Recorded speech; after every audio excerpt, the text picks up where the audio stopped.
நாயால பாதிக்கப்பட்டவர்கள் ஒரு லிஸ்ட் இருக்குல்ல, அந்த லிஸ்ட்ல பணக்காரர்கள் எவ்வளவு பேர்? பெரும்பாலும் கிடையாது. பெரும்பாலும் கிடையாது. ஏன் கிடையாது? நீங்க கேட்ட கேள்வி கரெக்டான கேள்வி. பெரும்பாலும் அவங்க ரோட்லயே நடக்கிறது கிடையாது சார். அப்ப பிரச்சனை யாருக்கு இருக்கு?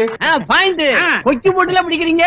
அடுத்தபட்ச மக்களுக்கு இருக்கு. ரோட்ல நடக்கிறவங்களுக்கு இருக்கு. அப்ப முடிவை யார் எடுக்கணும்? ரோட்ல நாய் இருக்கணுமா இல்லையானே? நல்ல டைம் எடுத்துங்கப்பா, யோசிங்கப்பா. நீங்க உங்க ஏரியா நாயெல்லாம் உங்க நாய் தானே? ஆமா. ஓகே, அது யாரையாவது கடிச்சா நீங்க பொறுப்படுத்துப்பீங்களா? கோபிநாத் பயங்கரமான புத்திசாலி. கணிப்பா முடியாது. முடியாது. ஆனா அந்த பொறுப்பை யார் ஏத்துக்குவா? அவ்வளவுதான்.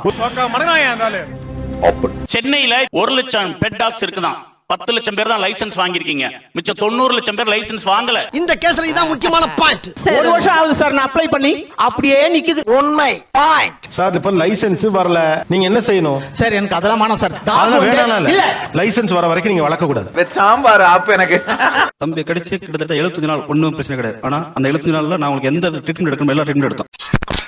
இன்ஜெக்ஷன் எல்லாம் போடணும்னு சொன்னாங்க, இன்ஜெக்ஷன் எல்லாமே போட்டாச்சு. அதுக்கப்புறம் பக்கத்துல இருக்கிறவங்க நாட்டு வைத்தியம் பார்க்கலாம், பத்தியம் பார்க்கணும் அப்படின்னு சொன்னாங்க, அதுவும் பார்த்தோம். ஏறாத மரம் இல்ல, போகாத மலை இல்ல. 75 நாள் எந்த ஒரு சிம்டம்ஸும் இல்ல, பையன் நல்லாவே இருந்தான். திடீர்னு ஒரு நாள் காலையில எனக்கு தலைவலிக்கு ஸ்கூல் போகலன்னு சொன்னான். ஸ்கூல் போகல விடல.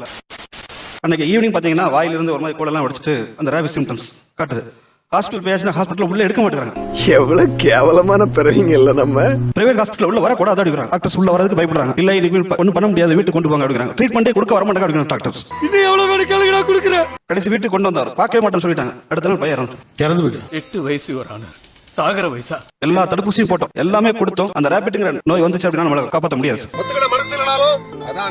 இதுல ஃபர்ஸ்ட் டிகிரி பைட்னு சொல்லுவோம். அது ஆழமான கால்கள்ல கைகள்ல தசை ஆழமா போய் கடிச்சிருந்தா இறக்கமே இல்லாம மேய்மேன்னு மேஞ்சிட்டு போயிருச்சே.